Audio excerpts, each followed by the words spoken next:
Good evening. This meeting of the Aurora City Council for November 25th, 2025 is hereby called to order at 6:01 p.m. Will the clerk please call the roll? Alderman Barrero. Here. Alderwoman Garza. Here. Alderman Masiacos. Alderman Nunez. Here. Alderman Franco. Here. Alderman Seville. Here. Alderman Banuelos. Here. Alderwoman Smith. Alderman Bug. Here. Alderwoman Bade. Alderman Larson. Here. Alderman White. Here. Mayor Lash is present. Is there a motion to approve the appointment of a sergeant at arms for this So meeting? moved. Second. Motion made by Alderwoman Garza, second by Alderman Franco. All those in favor? Aye. Any opposed? Motion carries by voice vote. Tonight, is there anybody who wish to lead the Pledge of Allegiance? Alderman Nunez.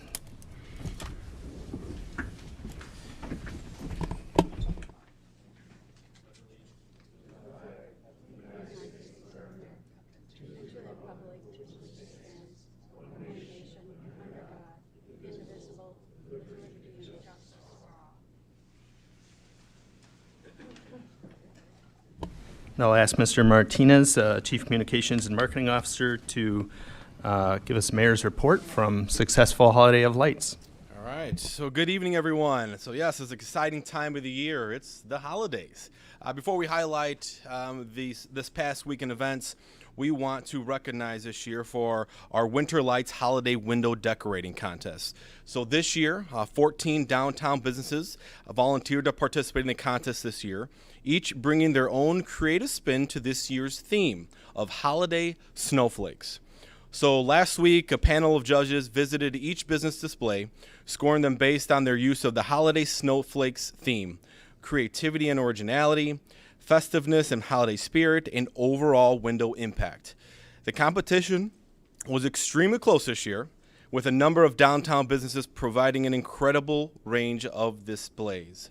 So tonight, we did announce it at our Winter Lights Parade, but we are here to honor Touche French Creole as the winner of our window decorating contest. Let's give them a round of applause. So, Mayor, if I can bring you down, and we also have the head chef, Chianti Tools of Touche, and we have our artist here, Jen Ingram, with us today. So give him a round of applause as we present him with this year's award.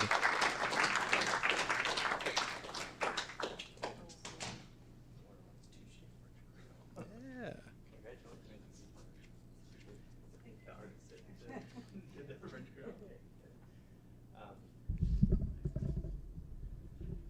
Thankfully, there's not a lot to read on this. It's just a Winter of Lights award that you guys can put in the window. But I drove by the other night. It looks fantastic for both of the restaurants.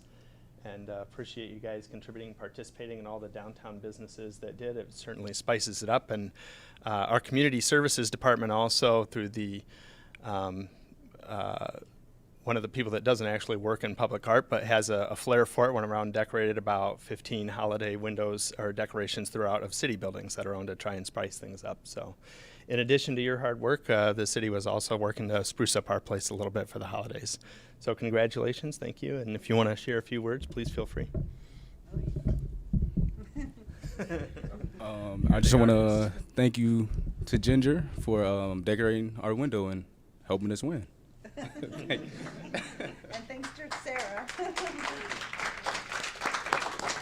one photo. Let's do a little group. Three in the middle. Yep. Ready? 1, 2, and 3. All right, let's give another round of applause for Touche French Creole.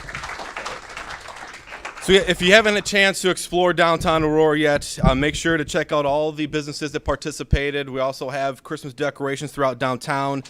So please check out holidaysinAurora.com to stay up to date with the news, events, and things going around in downtown this holiday season.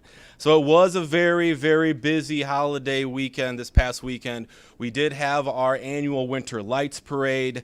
There was the opening night, press night for White Christmas. We had the opening of Second City. There's also the first day of Chris Kindle Market, and $1 Million Quartet was playing all at the same time, so for a wonderful Friday.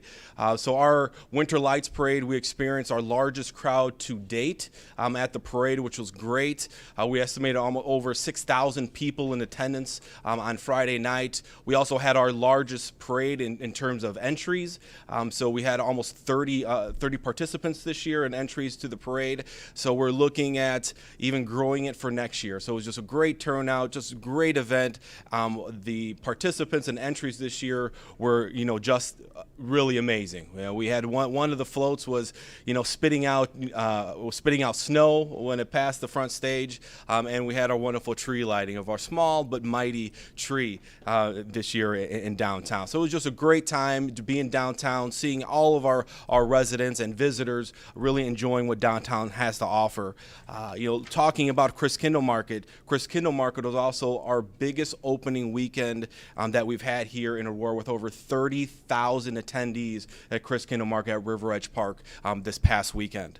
There was also 70 vendors at Chris Kindle Market, which makes it the largest Chris Kindle Market in the area. So it's larger, more vendors than Wrigley Field, and also the Daily Plaza. So we're looking forward to having a lot more visitors this rest of the year, and really trying to eclipse that target of 300,000 visitors here at Chris Kindle Market for this season. So we have a couple pictures here. Obviously, it was a great entries. We had a lighted out cement truck. We had the Larson House float, which was great, and many attendees throughout the parade. So as we look forward, that fun doesn't stop here. All right, so this weekend is the opening weekend for our Festival of Lights. So one of the very few lighting events that we have in the area. So we're looking forward at Phillips Park. It starts at 5 p.m. to 9 p.m. every evening, starting on the 28th, so Black Friday, all the way through December 25th. So making sure that all the families go out to Phillips Park and enjoy the wonderful lights that we have there at Phillips Park, which is in its 19th year this year. So we'll have groups also out there handing out candy canes and collecting donations. No reservations are required this year, so just come on out to Phillips Park, enjoy the lights, and if you feel like it, drop a donation and we'll get some candy canes to everyone that visits. That concludes our presentation. All right. Thank you, Tony. Just to add a few other things for the council's awareness. The other good piece of news, I think, is that Second City playing at Copley is pretty much sold out. Was this past weekend. Looks like it is next weekend. And that's good. And additionally, I know a lot of restaurants had to pull in extra people because of the parade and the festival downtown to make sure that they could serve everybody. That was good. The Cat Gaddis Project is going to be putting together a show on Saturday night at the Roundhouse. If anybody wants to come out and support the Roundhouse and make sure that their business continues to come back and thrive after the incident that we had there, that's going to be a high priority for me, is making sure that people know that it's going to be safe to attend this rather tragic experience that we saw as a community. The only other thing I want to make the council aware of is I'll be forwarding an email now that the federal government is back online.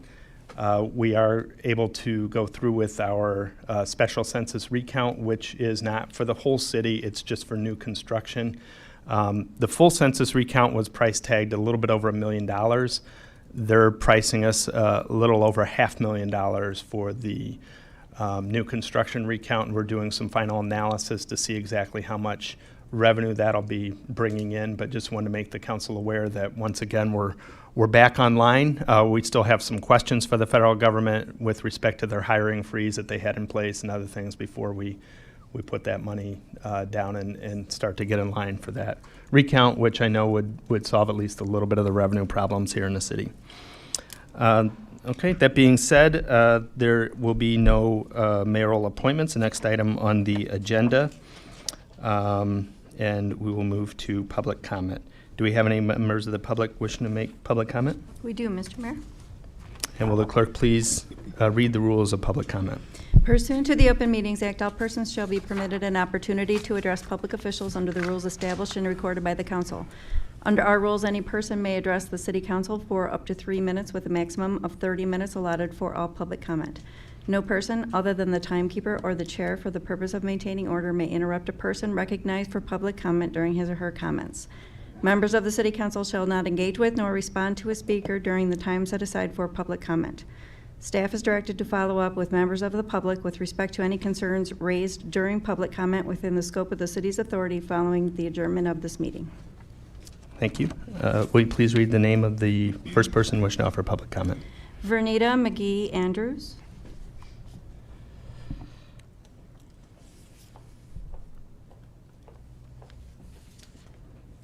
Well, good evening. First, I would like to just give thanks. Give thanks in all things. It's Thanksgiving. Happy Thanksgiving to all. And I would like to thank you, John, Mayor John, for your service. My husband, thank you for your service and everyone who served. So, again, my name is Vernita, and I'm with Stable Able Housing. And I was here about a month or so ago introducing my program. And it's just so much I want to talk about. And one of the main things was someone died last night from being homeless down at that Hester House because of the warming center. It wasn't cold enough, but it was cold enough for that person to die last night, but the warming center wasn't open. It's nice to have these warming centers. Stable Able is not like a temporary or a quick fix. It's like permanent housing for our homeless veterans. And again, I say no veteran should be homeless.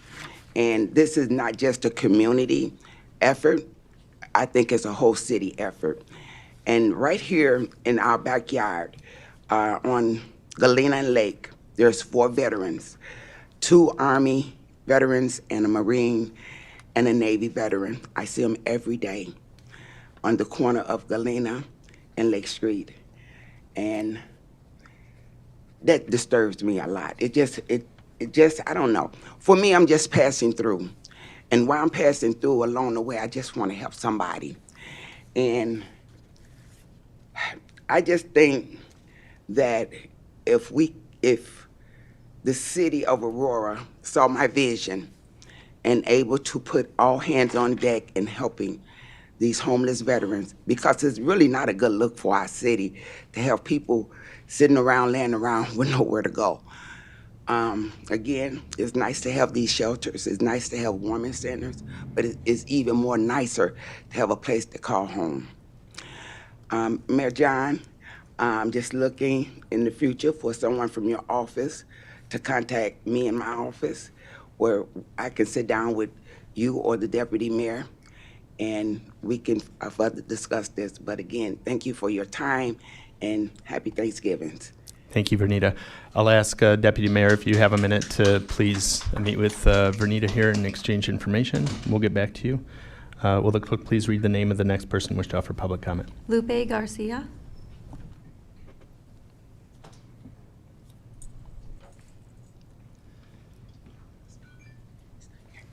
Welcome, Ms. Garcia. If you want to adjust the microphone, you're welcome to. You have 3 minutes beginning now. Telling me I'm a little short. I just want to make sure that you're being heard.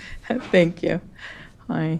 I am here today to pray, and I just want to thank everyone here in the council for your hard work, for your diligence with the people of the city, and much like the people of the Lord, you serve the people, and you serve them well. So I want to just thank you for that and give you some kudos for that. It's not an easy job, and the last couple of weeks and last month or so has really shown that it isn't an easy job, especially with much public comment and much chaos going on. So with that said, I want to pray, and I hope you will agree with me, everyone will agree with me here in this prayer. In Jesus' name, I pray for this city, for this state, for this region, and for this nation. I pray for discernment. I'd like us to, Lord, let us not be limited by our own understanding. I pray for revelation. Let us know your truth and walk in it daily. I pray for healing. Lord, heal our lands, heal our hearts, heal our hurts, and heal the division amongst us. I pray, Lord, for unity. Bring us back together as a people, even when we don't understand it all. I pray for peace. Bring your perfect shalom, your perfect peace. Devour the chaos in our lands, in our hearts, and all around us. Let us know who we are in you, O Lord. In Ephesians 3:20, the Lord says he will do abundantly above all that we ask according to the power given to us. So, Lord, let us know who we are and what you are in us, Father. In Jesus' name, I declare this and I pray it in Jesus' name. Amen. Thank you, Ms. Garcia.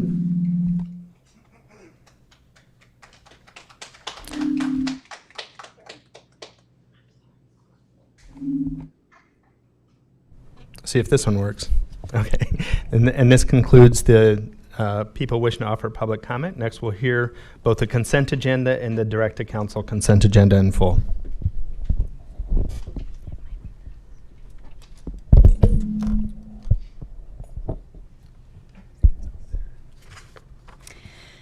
$250585, a resolution authorizing the purchase of a utility task vehicle with patient compartment from Alternative Support Apparatus LLC for $61,485. 250783, a resolution authorizing the award of contracts to supply process chemicals for the Water Production Division.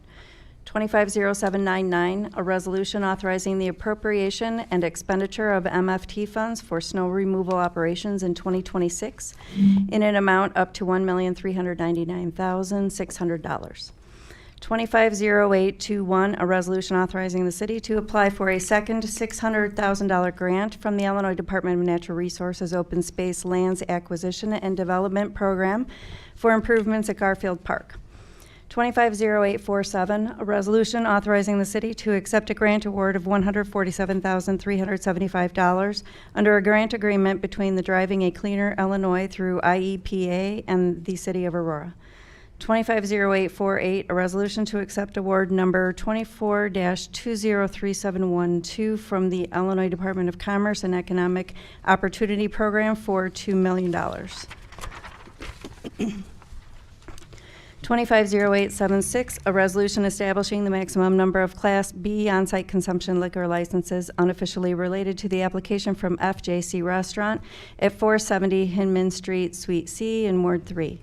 250878, a resolution to accept the proposals received for the 2026 Water and Sewer Maintenance Division Emergency Repair Program. 250882, a resolution authorizing the execution of an intergovernmental agreement with the Village of Montgomery and the appropriation of $200,000 of MFT funds for the Douglas Avenue resurfacing project. 250883, a resolution adopting unit price bids for the on-call full replacement of disturbed lead water service lines in 2026 within the city. 250885, an ordinance granting a conditional use permit for a community residence minor use on the property located at 1130 North Randall Road. 250887, a resolution establishing the maximum number of Class B on-site consumption liquor licenses unofficially related to the application from Ishwar Hotel LLC, doing business as Holiday Inn Aurora North, located at 2424 West Sullivan Road in Ward 5. 250889, a resolution establishing the maximum number of Class D downtown core on-site consumption liquor licenses unofficially related to the application from Vibes on the River LLC, located at 29 West New York Street in Ward 6. 250910, a resolution authorizing the Director of Purchasing to process a change order to the contract with Crawford, Murphy, and Tilley for resident inspection and engineering services in the amount of $60,000. 250911, a resolution establishing the maximum number of Class A package sales gas station beer and wine only liquor licenses unofficially related to the application from RDK Ventures LLC, doing business as Circle K at 2946 East New York Street in Ward 7. 250914, a resolution authorizing the Director of Purchasing to execute a change order with Rubino Engineering in the amount of $65,000 for material testing services at River Edge Park. 250922, a resolution authorizing the Fourth Amendment to the Second Amended and Restated Lease between Amrise Mid-America Incorporated, formerly known as Wholesome Manor, and the City of Aurora. 250949, an ordinance amending ordinance number 025066, authorizing the 2025 Voluntary Reduction in Force Incentive Plan. 250956, approval of the minutes of the Tuesday, November 4th, 2025 Special City Council meeting. 250957, approval of the minutes of the Wednesday, November 12th, 2025 Special City Council meeting. 250963, a resolution accepting the improvements and waiving the maintenance security for Primrose Child Care at 3181 North Aurora Road. So moved. Is there a motion to approve both the consent agenda and the direct to council consent agenda? A motion was made by Alderwoman Garza, seconded by Alderman Franco. Are there any questions or any agenda items that members of the council wish to remove from the consent or direct to council? Okay, there being none, will the clerk please call the roll for both the consent agendas? Barrero, Yes. Garza, Yes. Nunez, Yes. Franco, Yes. Seville, Yes. Benuelos, Yes. Bug, Yes. Larson, Yes. White, Yes. 9 yes, 0 no. Next, unfinished business. Will the clerk please read the first item under unfinished business? 250378, a resolution authorizing the Director of Purchasing to enter into a purchase agreement with 58 Group for the procurement of a drive test scanner for the Aurora Police Department in a total amount not to exceed $170,000. Okay, I'm sure there's going to be discussion on this, but there was is there a motion and a second for this agenda item? So moved. Motion made by Alderwoman Garza. Second. Second by Alderman Franco. Questions, discussions, or amendments on this item, or does anybody have any more specific questions from staff? I know that the police have exhausted a lot of the questions, but there might still be some concerns. Okay. Alderman Larson. Thank you. Yeah, I would like to make a motion to award this contract to LexisNexis. First, I'm going to explain my reasons. So 58 Group has never had any previous contracts with the city of Aurora. It's, as far as I can tell, a pretty small business from out of state and quite far away in Arizona. I'm not aware of too much experience that 58 Group has contracting with other comparable municipalities other than Joliet. It's the one that I know of. Comparing this to LexisNexis, LexisNexis is a much larger and more well-established company. They have a bunch of products, and I believe they work with APD currently, and they have contracts with police departments in comparable size municipalities such as Akron, Ohio, Tallahassee, Florida, Knoxville, Tennessee, and Naperville, just to the east of us. Hold on just a second. First, is there a second? Is this a motion to amend the existing contract?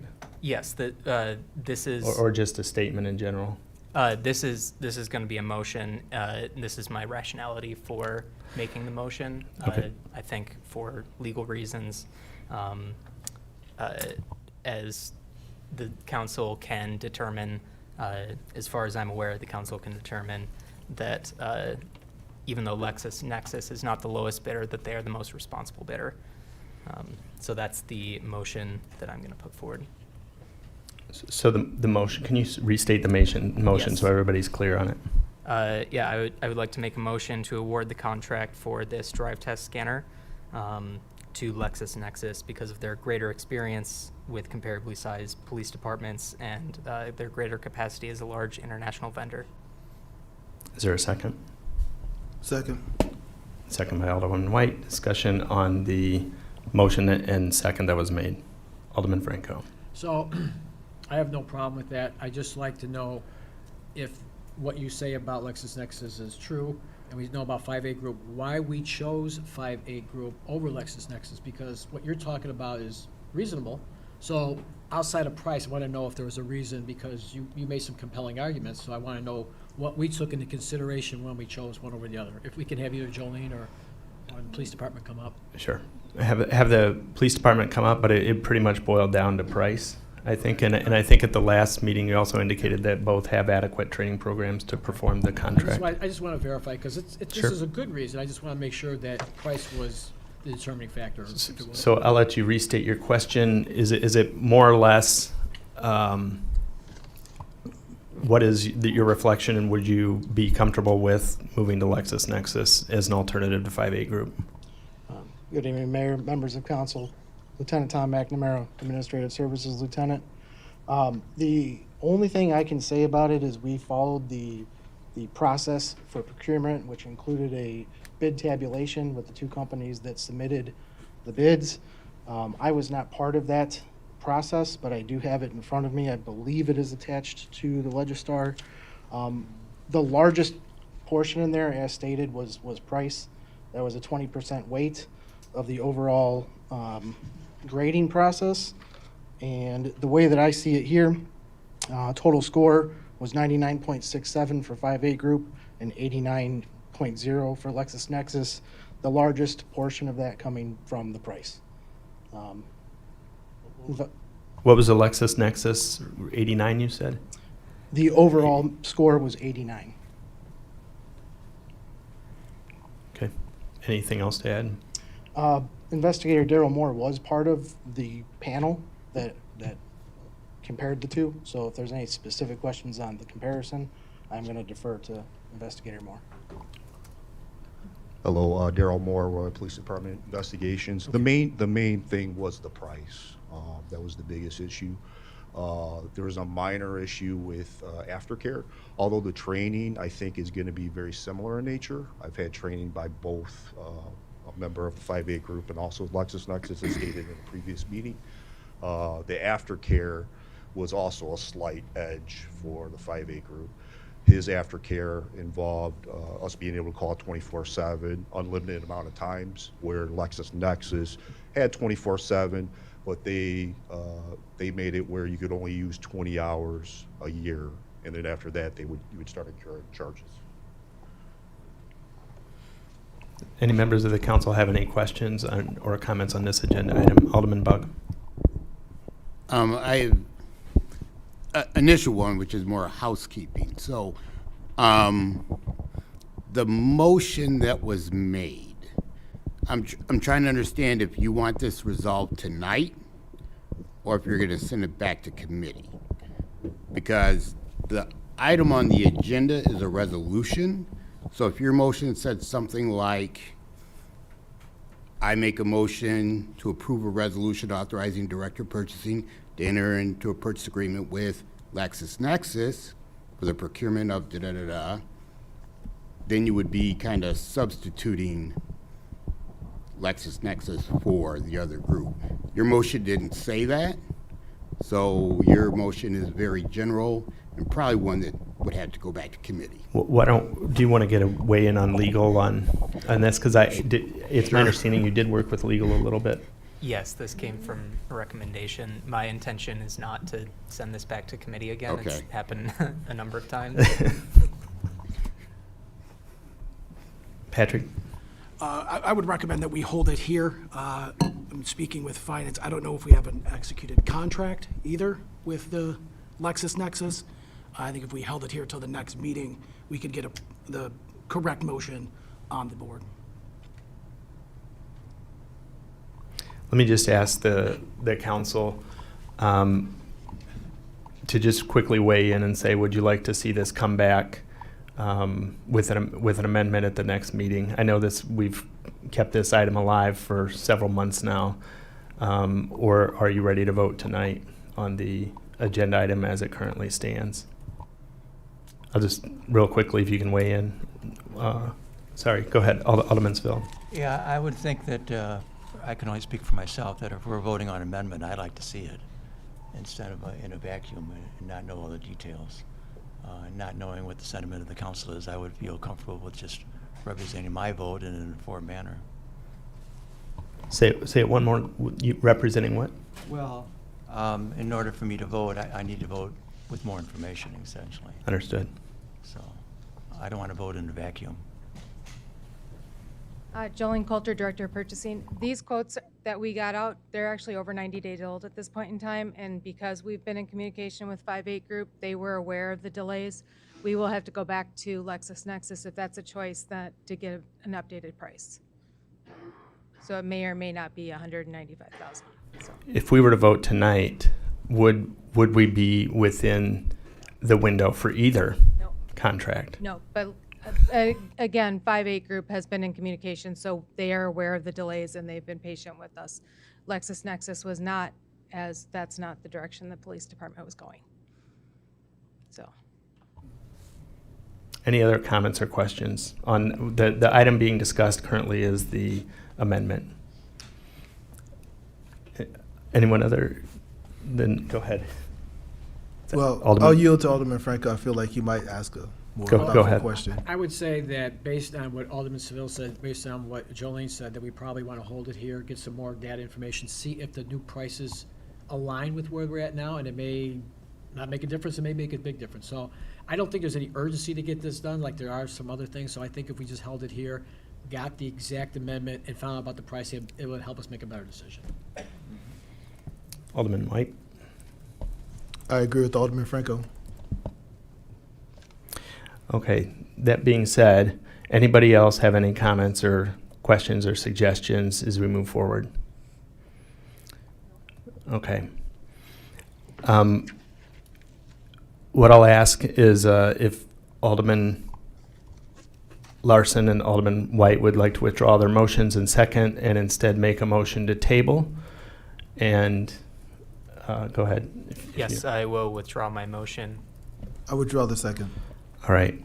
And then if somebody wants to make a motion to table, we can hold it here. And then I want to restate very clearly what we'd like to do is, so we know what to do on the administration side, is to check with LexisNexis to make sure that their price for the bids that they've initially offered were okay. And it makes some sense for us to also ask them to extend the amount of service time, post contract signing service time that they allow us, so we have a greater number of calls for service and support should we need a better product. And then bring the two back at the next city council meeting, and we can look at comparison. So there's been a motion to table the item by Alderwoman Garza. Is there a second? Second. Second by Alderman Franco. Will the clerk please call the roll on the motion to table? Barrero, Yes. Garza, Yes. Nunez, Yes. Franco, Yes. Seville, Yes. Benuelos. Yes. Bug, Yes. Larson, Yes. White. Yes. 9 yes, 0 no. This motion carries. The agenda item will be held. And to be clear, we'll be bringing back a dollar amount and hopefully a little different offering from LexisNexis and two options to consider at the next city council meeting. Will the clerk please read the next agenda item?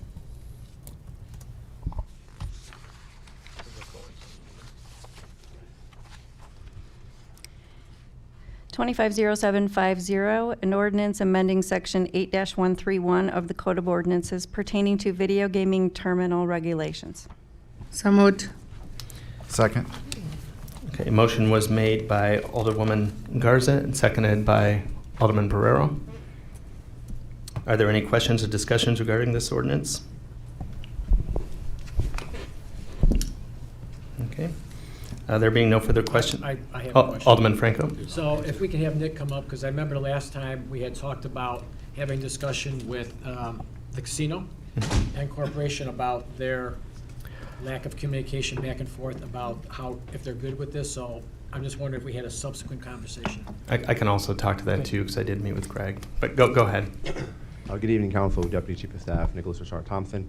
Yes, we did receive an email back, and they felt that this would and could interrupt their economic activity, so they want to decline it. They want to shoot it down. So that's what they shared with me through email. Correct. And just so you know, I did meet with Greg Moore, and there's concern, as always, they're going to always oppose any other competition of any form. That was the message that was relayed. I suggested delaying it, and he said they're always going to be opposed. So that was the position. So that's pretty much what you have. You have social clubs and bars that want to add a 6th video gaming machine, and you have the casino that is going to be opposed to it. Alderman Seville. Mr. Mayor, just to clarify, are they opposed to all video gaming machines that we have in the not-for-profits, or just the one extra one? The addition. Number 6. The additional. It was any expansion of gambling. I will say, if I may, I did some preliminary research on this, and the difference between what would be made with one additional machine and what could potentially cut into their profits is incredibly negligible.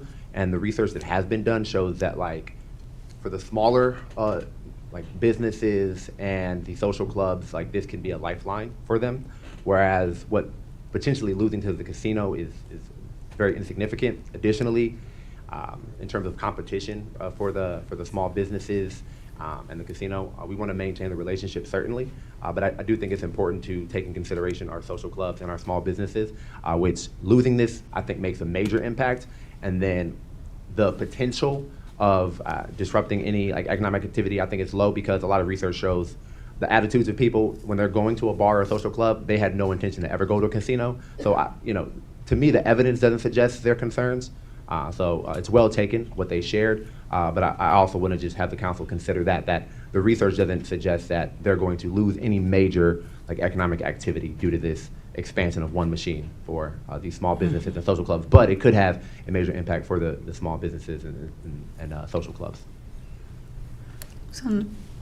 Alderwoman I have a Garrison. question. So the social clubs, when they have 4 machines, so now if they want to add in, they can add in 2 at the time? No, so they're at Or 5 just currently. one more? Yeah, just they're at 5 currently, and then they would be eligible for one more. They still have to go through the process, of course, but they'd be eligible just for one more. Okay. So it doesn't matter how many they have now. If they have 4, it's only to 5. Yeah, they have 5. I mean, I think every business has maxed out on the 5 except for one, but I think it's due to, like, they don't have enough room. But, like, the expansion is just 5 to 6. Yes. In the beginning, I'm not in favor of this because I'm concerned about the gambling addictions and all that. But I consult with some businesses and also social clubs, and it's what they want. And okay, not everybody are for that, but if they feel they can make a little bit more money with an extra machine, so I'm okay with that. Alderman Nunez. Could you, since you did research, could you elaborate a bit more about the experience that people are looking for? I mean, there's one thing when you're hanging out at Phoenix Club or Third Ward versus, trekking to a casino. So did you find anything in your research that helps distinguish between the two different type of clienteles? Yeah, so I guess what the research showed is that, like, there's minor and major scale, and, like, I'm going to read exactly one of the quotes from it, is that in expanding gaming terminals and social clubs and small businesses, it targets local incidental recreation. So generally, people are going to the bar. There happens to be a gaming machine. That's what that means. And that's generally how they're kind of generating most of their revenue. Most people who are big-time gamblers don't even think about those small time. They do go to the casino. So just the populations that they're targeting are vastly different, which suggests to me that the potential of losing profits isn't necessarily real material, because the people that are going to these video gaming machines are incidentally usually doing that, not saying I want to go gamble. It's I'm going to the bar with friends, it's social, or I'm going to a social club, socializing, and I happen to play it. It's very incidental kind of recreation, whereas casinos are destination spots, tourist attractions. Their kind of, like, clientele that they're engaging and even marketing to is just different. So that's the main difference. I appreciate you sharing that. Thank you. Were you able to share that document with the alderman? Yeah, it should be on. So the research was so big it would not upload, but I created, like, just a document with, like, you can click on it and it'll take you to the research, because uploading the entirety of it just was not. It kept giving me error messages. The only other question I think we were asked was how much it'll generate. Chris Minnick had anticipated 155 to 156,000 in revenue for the city. Brian Caputo did look into that number and verified that that's a safe estimate should local bars and social clubs decide to take advantage of the change in rules. Correct. Those are the numbers that I have as well. Any further discussion? Alderman Franco. So I just want to know if there was discussion. So believe me, I would agree that we could have up to 6, certainly with the social clubs. I was always thought about that, the businesses either way.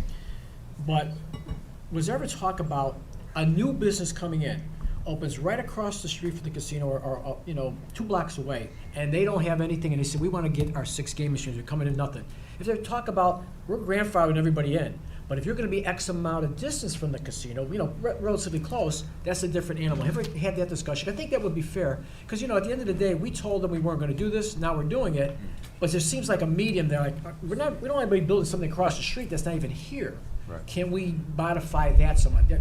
Was that a discussion? That compromise makes sense to me. I don't believe it has been discussed unless the mayor speaks to it. I would say if that were to happen theoretically, it would still come to this body. So then, we can just in that way think about it. But if we wanted to write it into the policy that can't be the case, that's something also to consider.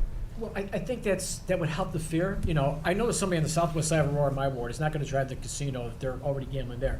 But if you're a block or 2 away and I'm going in there, I'll just go to here.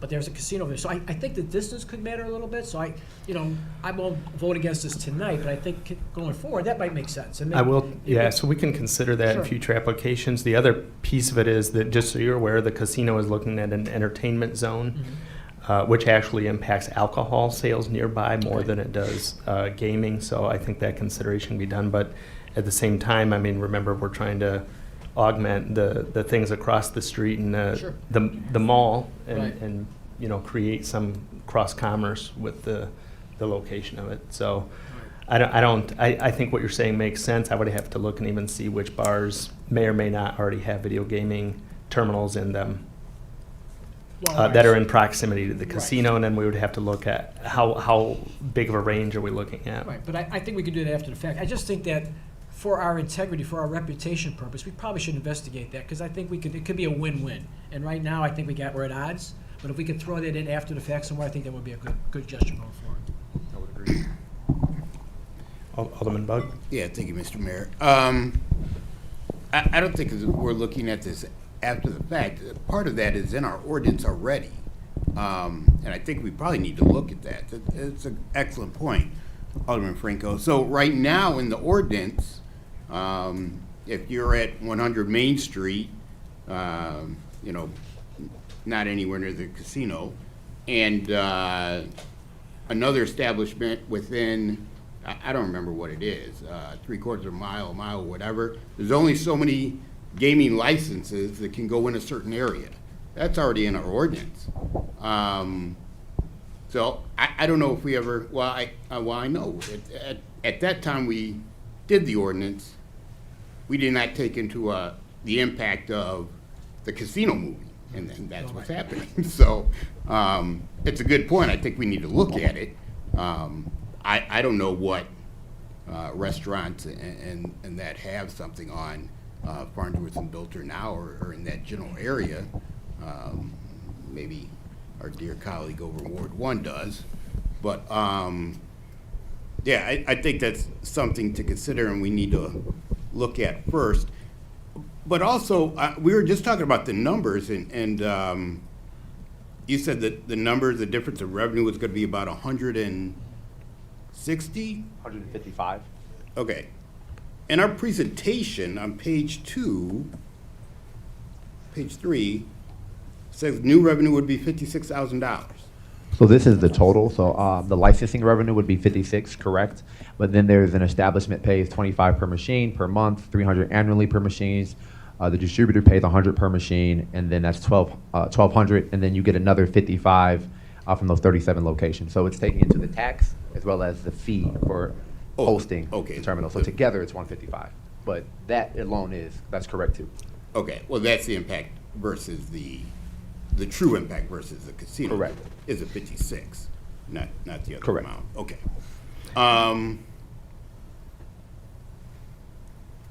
Yeah, I would feel more comfortable, and I thought we talked a little bit about this, getting the exact number of social clubs, and did we have that in the presentation?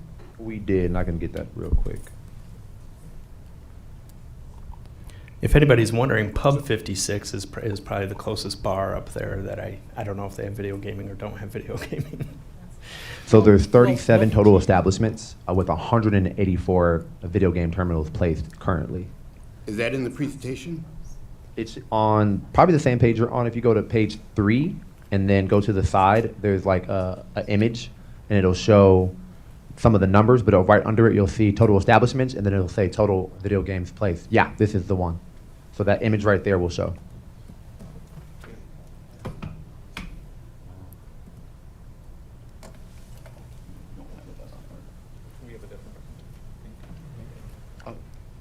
Oh, and no, I'm talking about loaded in our Legistar.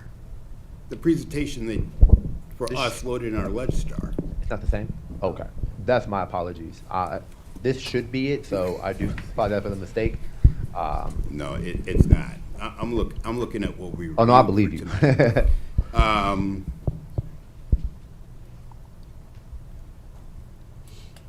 Okay.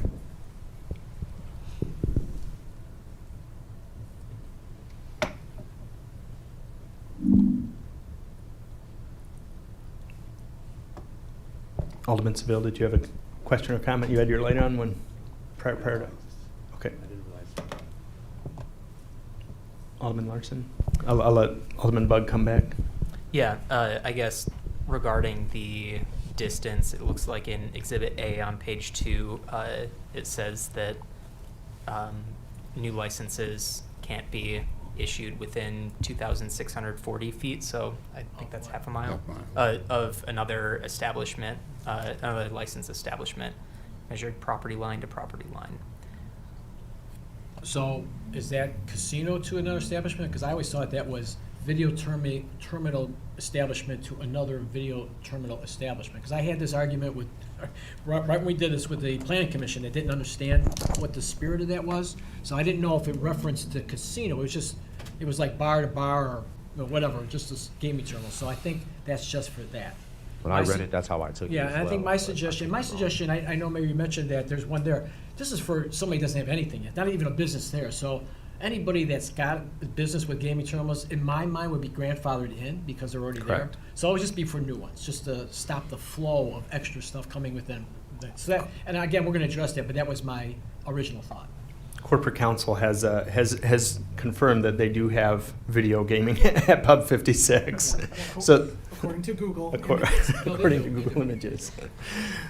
Alderman Bug, did you have another follow-up?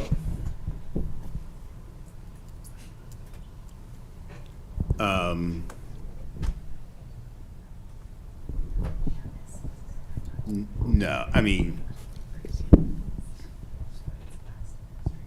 no, other than the fact that, Yeah,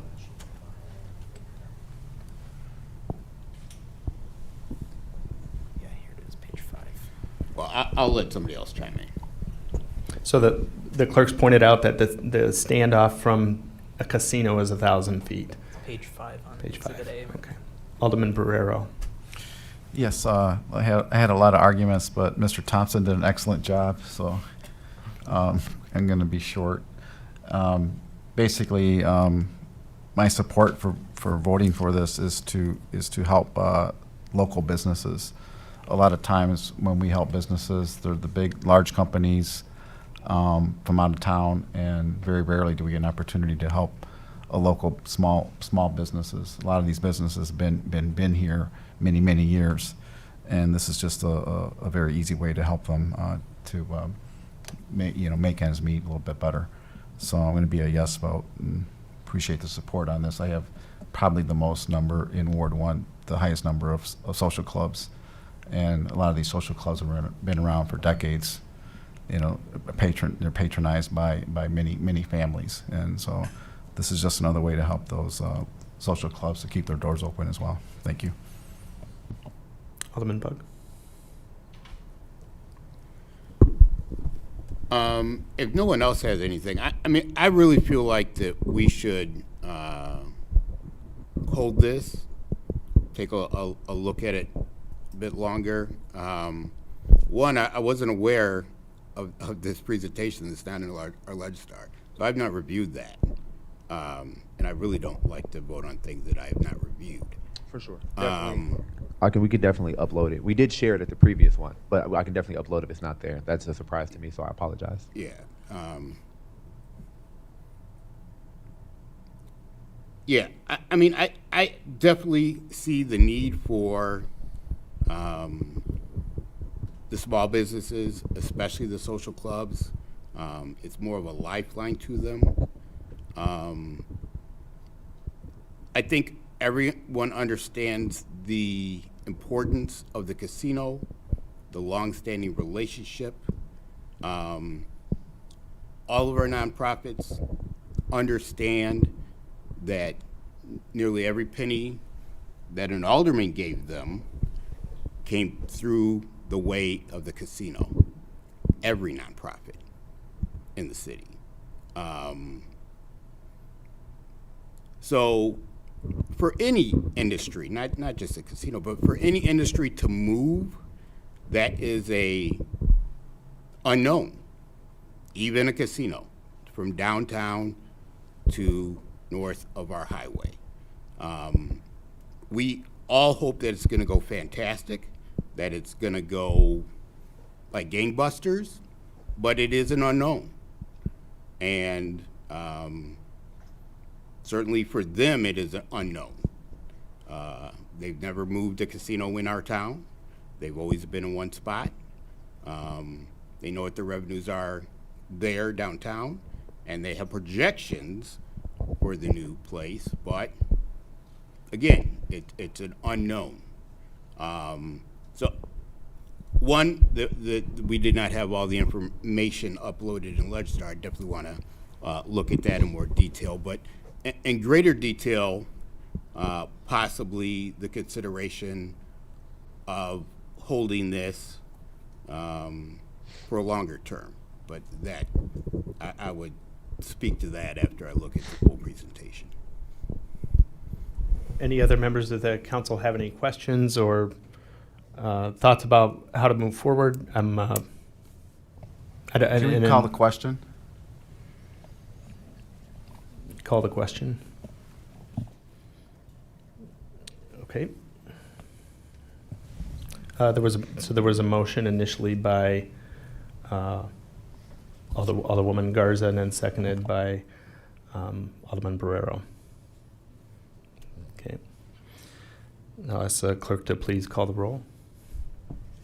Alderman Barrero? Yes. Alderwoman Garza? Yes. Alderman Nunez? Yes. Alderman Franco? Yes. Alderman Seville? Yes. Alderman Banuelos? Yes.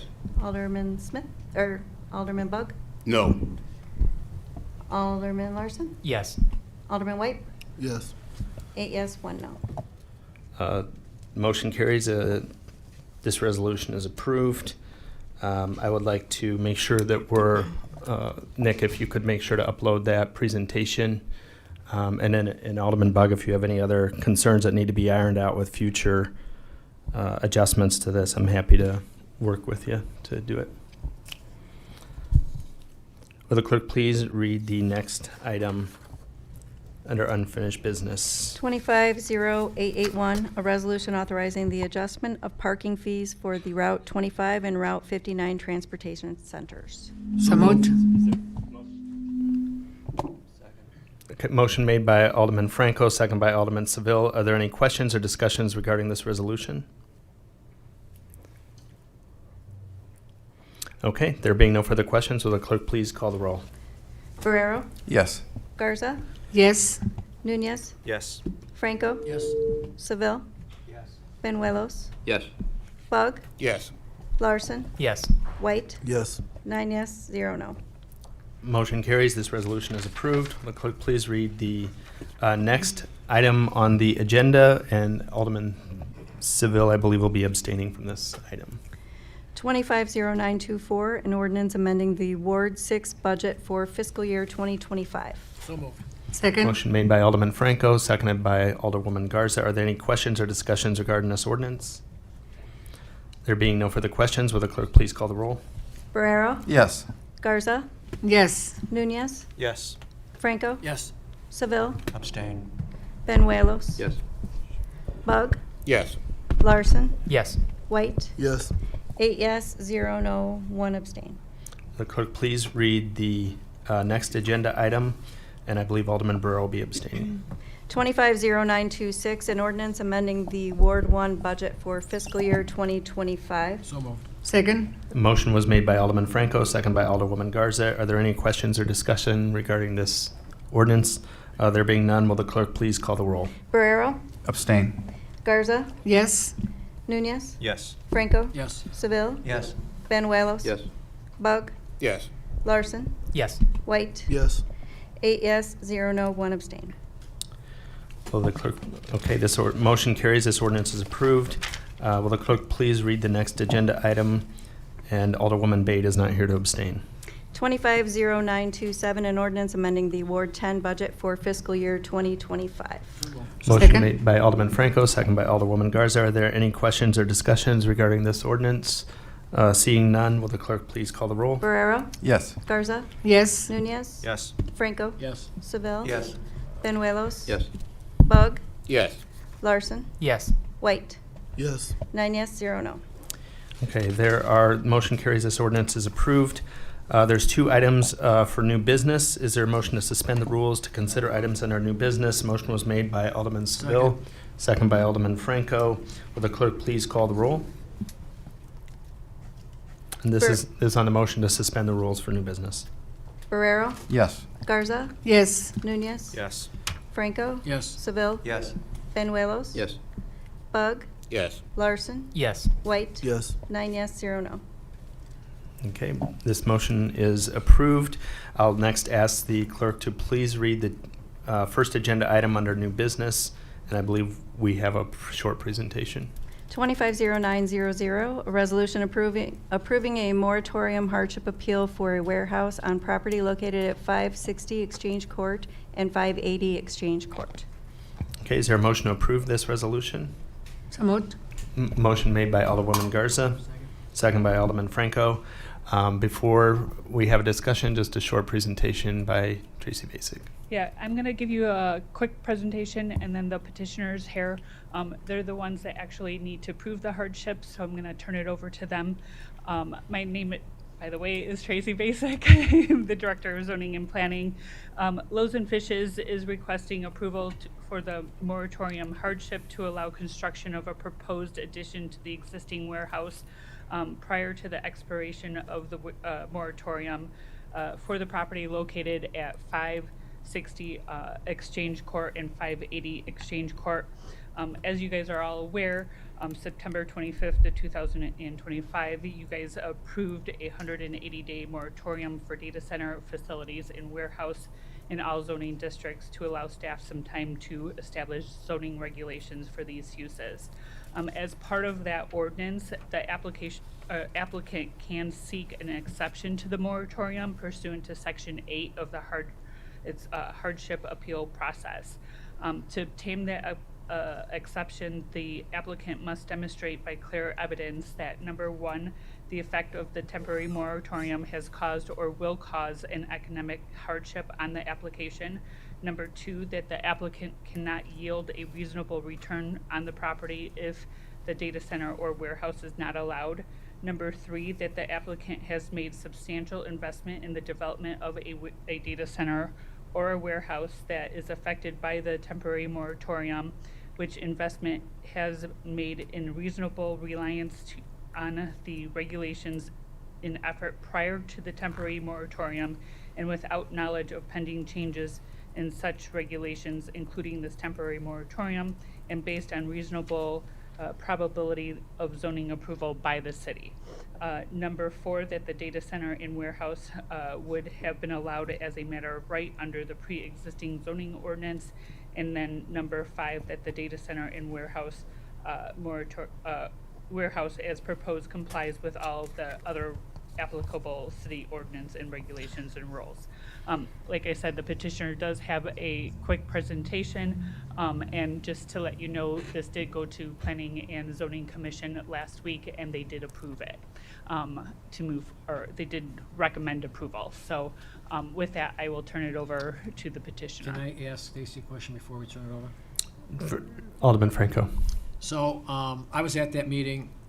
This is an easy one to approve this hardship. I was I advocated for him. But I remember at the meeting, they said we're going to go to the BZE meeting tomorrow. So why did it go from Planning Commission to here as opposed to the BZE? I thought it was going to. Yeah, no, it goes straight. So for these and. For the hardships, For it the goes hardship, right to council. It goes right to It does, council. okay. We're trying to make it as short as possible, obviously, because that is the point of the hardship appeal is that they're trying to move forward with their thing. So that is why. Okay. And how long have they been working with us? I know it's been a while since It has been. since before I came on. So. Yeah, it's been a while. They have been working with us, trying to get their exact location of what they were trying, their exact location of their addition and getting all that stuff. So we have had many meetings with them. So unfortunately, they just did not get in time for the application to actually, or the permit to actually count as being before the actual moratorium came in. Thank you. Okay?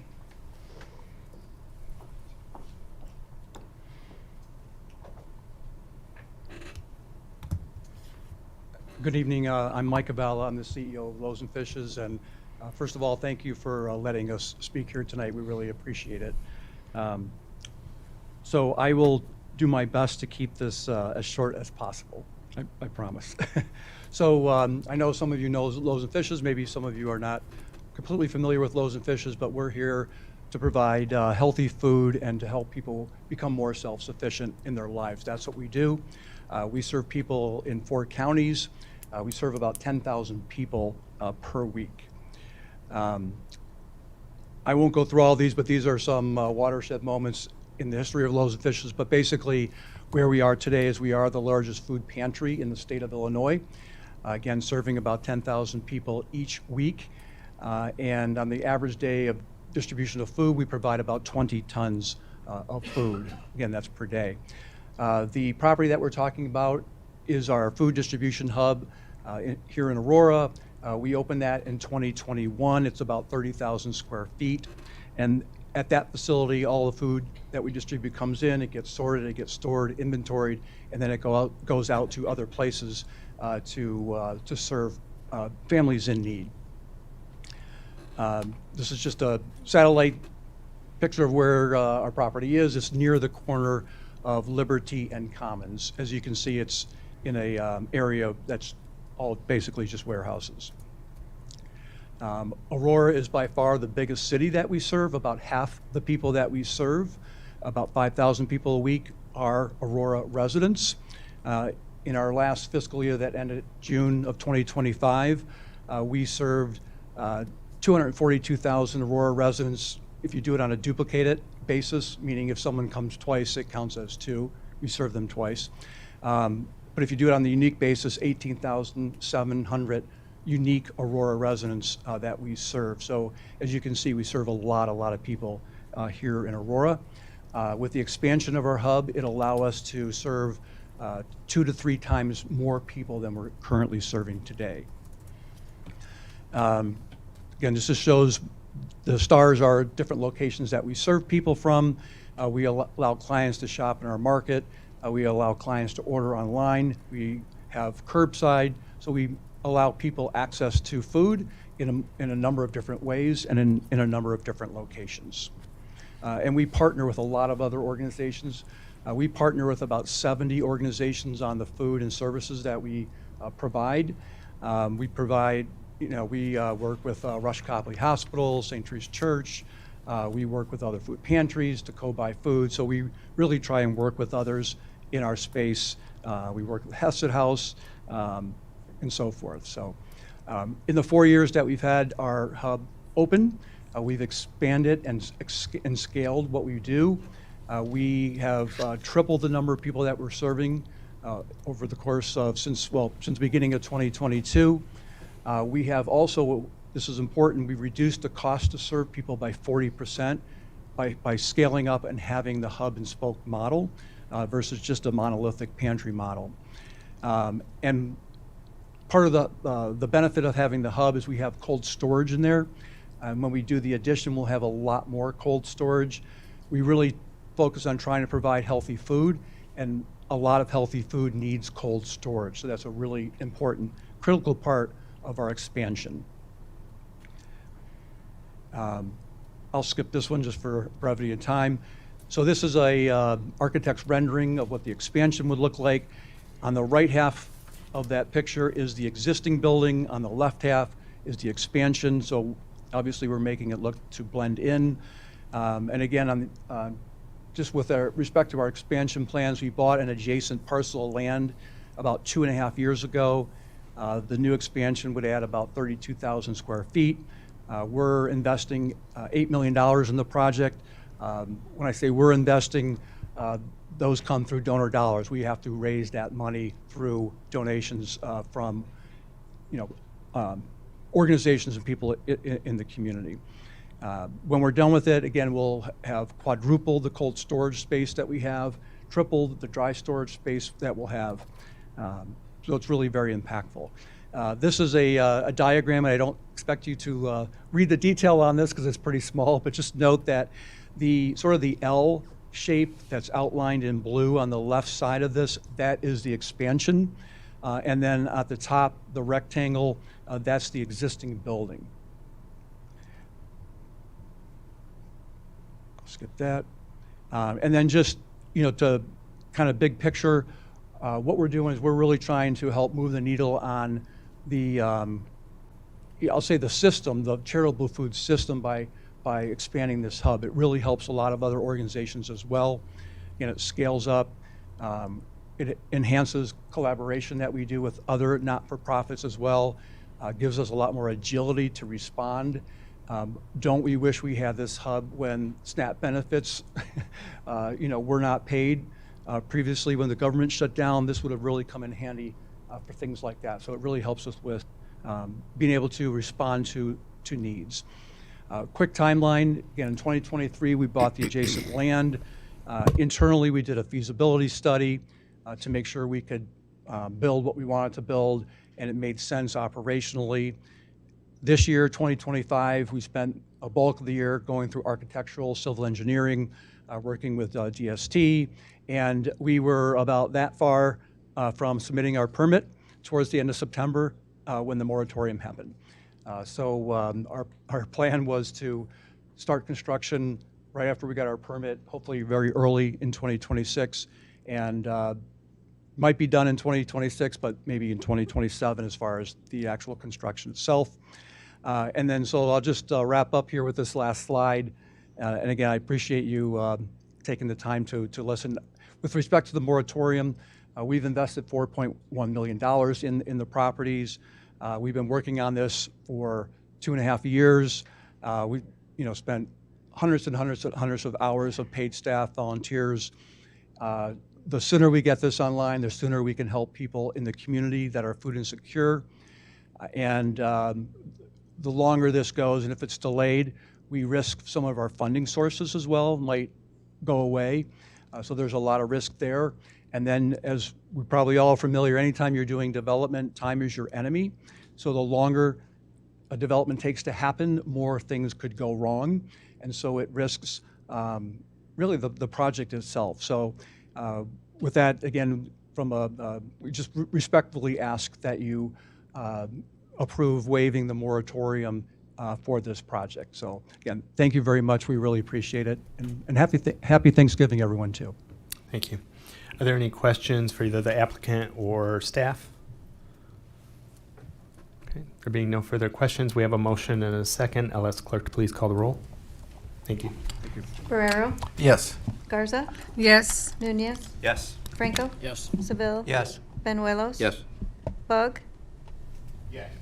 Larson? Yes. White? Yes. 9 yes, 0 no. Motion carries. This resolution is approved. I'll ask the clerk to please read the next item under unfinished business. 250972, a resolution authorizing the execution of a lease agreement with Fox Valley United Way for space at 13 South Broadway in Aurora. So moved. Second. There's a motion made by Alderman Franco, seconded by Alderwoman Garza. Just briefly, the Fox Valley United Way has used this space or another city space in the past, and has done so without having a lease. Per our legal's recommendation and risk management perspective, we've been trying to put leases with all of these. So I don't know if anybody has any questions, but we're not charging Fox Valley United Way. Just want to make sure that they have the insurance, and we're reducing our own liability from the city's perspective. Are there any questions for staff on this agenda item? We also have staff from United Way here too. They've used it for years. They're wanting to do a few improvements through some Home Depot grants just to make the experience better for the families and the volunteers they serve. Appreciate your consideration of this to allow them to use this space. We also have been a partner. City staff has been a donor of gifts in the past and will continue to do that this year. And we thank the many aldermen that have supported their efforts in the past and currently. Any questions for United Way or staff? There being none, I'll ask clerk, please call the roll. Barrero, Yes. Garza, Yes. Nunez, Yes. Franco, Yes. Seville, Yes. Benuelos, Yes. Bug, Yes. Larson, Yes. White. Yes. 9 yes, 0 no. Motion carries. This resolution is adopted.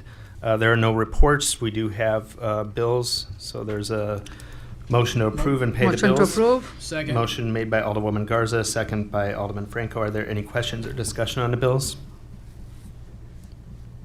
There being none, will the clerk please call the roll? Barrero, Yes. Garza, Yes. Nunez, Yes. Franco, Yes. Seville, Benuelos, Yes. Bug, Yes.